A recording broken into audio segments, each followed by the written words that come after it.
कराची के इलाके गुलिस्तान जौहर में फायरिंग से 2 अफराद जाम बहक और 4 जख्मी हुए हैं। मुश्तलिफ अफराद ने सड़क बंद करके एहतजाज किया और दुकानें बंद करवा दी। फायरिंग का ये वाक़या पहलवान गोट में पेश आया।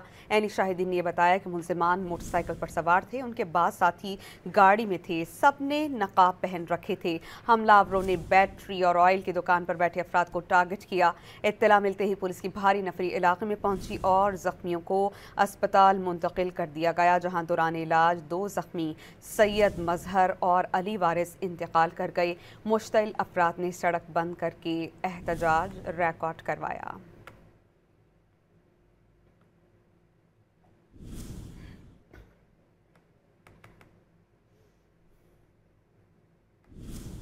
कराची के इलाके गुलिस्तान जौहर में फायरिंग से 2 अफराद जाम बहक और 4 जख्मी हुए हैं।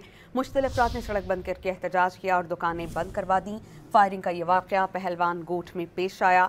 ऐनी शाहिदीन ने यह बताया कि मुलजिमान मोटरसाइकिल पर सवार थे, उनके बाद साथी गाड़ी में थे, सब ने नकाब पहन रखे थे। हमलावरों ने बैटरी और ऑयल की दुकान पर बैठे अफराद को टारगेट किया। इत्तला मिलते ही पुलिस की भारी नफरी इलाके में पहुंची और जख्मियों को अस्पताल मुंतकिल कर दिया गया, जहां दौरान इलाज 2 जख्मी सैयद मजहर और अली वारिस इंतकाल कर गए। मुश्तइल अफराद ने सड़क बंद करके एहतजाज रिकॉर्ड करवाया।